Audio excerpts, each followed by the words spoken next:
दोस्तों, क्या आपने कभी इतिहास में बनी सबसे पहली उड़ने वाली कार को देखा है? और क्या आपने कभी ऐसे एरोप्लेन को देखा है जो कि बिना किसी ईंधन के उड़ता है? और दोस्तों, क्या आपने कभी एक ऐसे एरोप्लेन को देखा है जिसके अंदर एक और एरोप्लेन आ सकता है? अगर नहीं तो चलिए जानते हैं दुनिया के 5 ऐसे ही अजीबोगरीब एरोप्लेन्स के बारे में। नंबर 1, नासा सुपर गप्पी। मछली के आकार के जैसी दिखाई देने वाले इस विमान को खास तौर पर नासा के लिए डिजाइन किया गया था ताकि नासा अपने रॉकेट्स के भारी भरकम पार्ट्स को एक जगह से दूसरी जगह ट्रांसपोर्ट कर सके। सन 1965 में नासा के लिए सुपर गप्पी को बनाया गया था जो कि रॉकेट्स के पार्ट्स को एक जगह से दूसरी जगह ट्रांसपोर्ट करता है। इस एरोप्लेन को कुछ इस तरह से डिजाइन किया गया है कि इसमें रॉकेट्स के पार्ट्स को रखने के लिए इस प्लेन के आगे के पार्ट्स को 200 डिग्री तक घुमा दिया जाता है। ये एरोप्लेन अपने अंदर लगभग 23,000 किलो वजनी सामान को एक जगह से दूसरी जगह बड़ी आराम से ले जा सकता है। नंबर 2,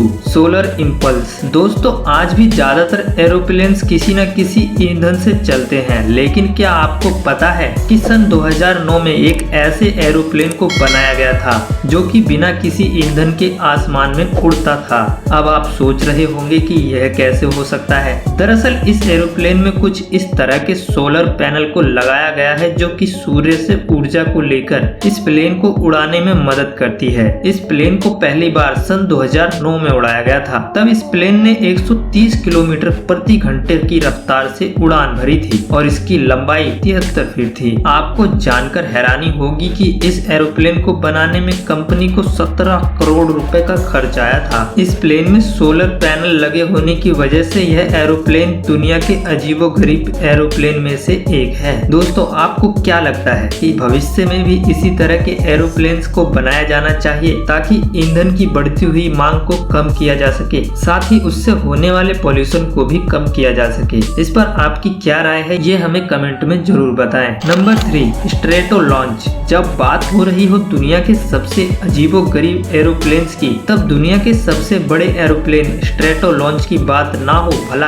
ऐसा कैसे हो सकता है? क्या आपको पता है 28 पहियों वाले इस विमान को 2 एरोप्लेन्स को आपस में जोड़कर बनाया गया है जिसकी लंबाई 240 फीट है। आपको जानकर हैरानी होगी कि इसके पंखों की लंबाई 385 फीट है जो कि किसी फुटबॉल के मैदान के बराबर है। ऐसा इसलिए क्योंकि इसमें 2 विमान एक साथ जुड़े हुए हैं। यह विमान 304 किलोमीटर प्रति घंटे की रफ्तार से उड़ सकता है। इस विमान को खास तौर पर रॉकेट को लॉन्च करने के लिए और रॉकेट को अंतरिक्ष में ले जाने के लिए बनाया गया है। Number 4, De Lackner NZ-1 aerocraft. बेहद ही अजीबोगरीब दिखने वाले इस एयरक्राफ्ट को खास तौर पर पर्सनल यूज के लिए भी बनाया गया था जिसे यूनाइटेड स्टेट की आर्मी यूज किया करती थी। इस एयरक्राफ्ट को किसी मोटरसाइकिल की तरह उड़ाया जाता था। इस एयरक्राफ्ट को उड़ाने में जितना मजा आता था यह उतना ही ज्यादा खतरनाक भी था क्योंकि इसमें सेफ्टी का कोई भी इंतजाम नहीं था और साथ ही इसको कंट्रोल करना भी काफी कठिन था। इस एयरक्राफ्ट को 1955 में बनाया गया था, लेकिन इस एयरक्राफ्ट में किसी भी तरह की सेफ्टी ना होने की वजह से इसे 1960 में बंद कर दिया गया। नंबर 5, टेलर एरो कार। क्या आपने इतिहास में बनाई गई उड़ने वाली कारों को देखा है? अगर नहीं तो चलिए आज हम आपको इतिहास में बनाई गई उन्हीं कारों में से एक उड़ने वाली कार के बारे में बताते हैं जिसका निर्माण 1940 में वाशिंगटन में किया गया था और इस एरो कार ने अपनी पहली उड़ान 1956 में भरी थी। आपको जानकर हैरानी होगी कि ये इतिहास की एक ऐसी कार थी जो कि सड़कों पर दौड़ भी सकती थी और साथ ही आसमान में भी उड़ सकती थी। इस एरो कार को कुछ इस तरह से डिजाइन किया गया था कि जब भी कभी